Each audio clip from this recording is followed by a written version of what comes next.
Here's a Baltimore story for you. Some of you all will remember, either from your Maryland history class or maybe local history books, that there was a fire in Baltimore in 1904. A really big fire.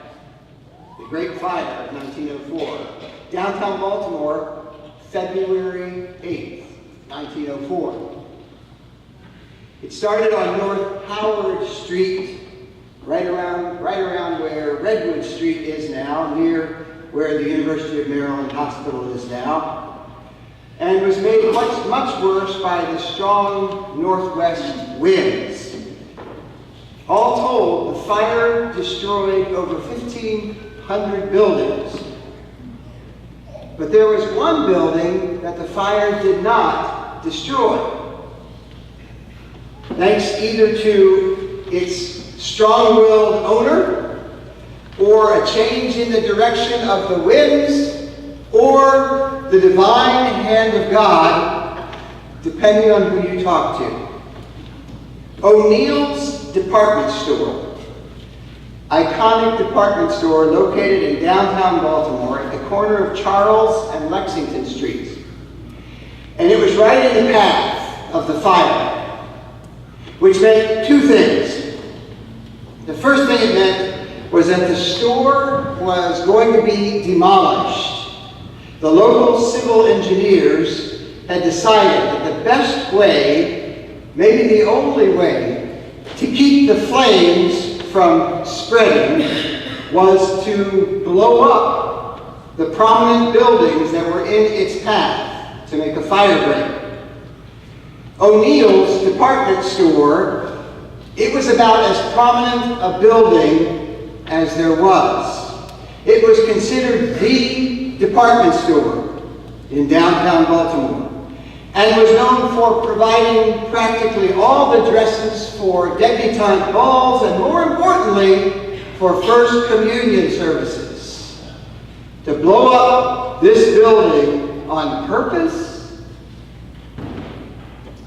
But just before the building was destroyed, the owner, Thomas O'Neill, came rushing back from where he had just been, which was at the local convent of the Sisters of Charity, where he had begged and pleaded for the sisters to pray for his store, that it might be spared. After that, O'Neill rushes back into his store to hear them tell it. It was even as the people were preparing the charges to blow up the building, and he announces dramatically, "If you blow up my building, you will have to blow me up too." Well, as it happened, about that same time, the wind shifted direction, and the fire went a different way, and O'Neill's department store was spared. And it went on being an iconic department store for 50 more years, until it later closed on the day after Christmas, 1954, making it just about the first downtown retail casualty of Baltimore's post-war flight to the suburbs. Well, you can imagine how grateful Mr. O'Neill was for the prayers of those Catholic Sisters of Charity. Those prayers worked big time. He was so grateful, in fact, that he left practically all of his estate to the Catholic Church in thanks for the prayers offered that day, and that was the money that was used to build the Cathedral of Mary Our Queen, which was dedicated in 1959, and which hosted Pope John Paul in 1995. The fire, which changed the landscape of Baltimore because of all the buildings that it burned down, also changed the landscape of Baltimore because of the one building that it didn't. Thomas O'Neill was forever grateful to those sisters who prayed for his building and to God who had seen fit to change the direction of the wind just in the nick of time. Now, we can have a lively discussion about whether the weather is up to the capricious will of God. I've been asked often to take care of the weather on wedding days with very mixed results. There isn't much also in the history books about where that fire went after it changed direction, or the buildings that it took out by sparing O'Neill's.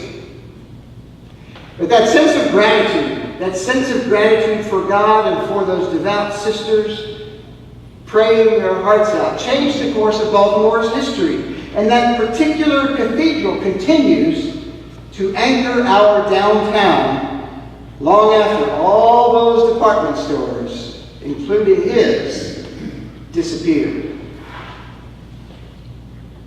Last week we talked a little bit about how many of us, and I would imagine most of us, find meaning and comfort and hope in imagining a place beyond this place where we will go when our days on earth are over.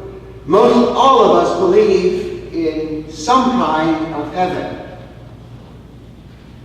I live streamed the funeral that took place Friday at University Christian Church.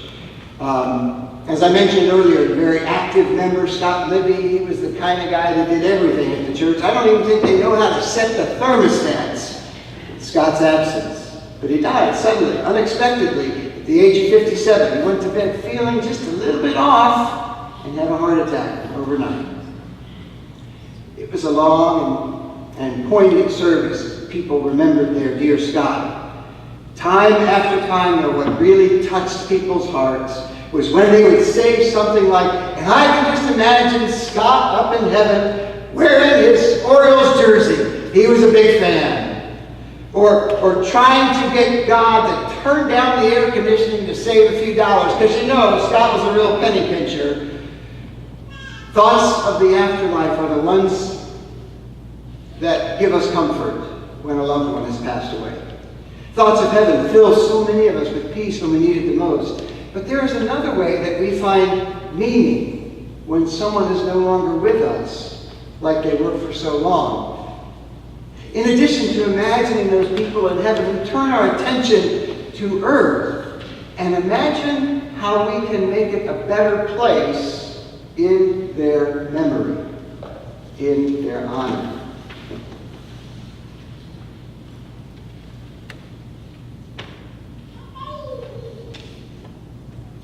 Or when we think of our own mortality, certainly one way to give ourselves some peace is to imagine the heavenly reunion that's in store for us. But isn't it also a source of comfort to contemplate what we might leave behind here on earth as our legacy? The book of Revelation ends with this great and fabulous vision that Gregory read for us, and that so many of us have heard around funeral time. But listen to how it begins. Behold, I saw a new heaven and a new earth. For the first heaven and the first earth had passed away, and the sea, the symbol of chaos and uncertainty, it was no more. It's more than a little ironic, I think, that this book of Revelation, which has been used through the years to imagine what heaven might be like, or how things might go for us beyond the grave, was originally written to people who were very much expecting this world to be transformed into something new. The holy city, New Jerusalem, wasn't a street all paved with gold in some world by and by.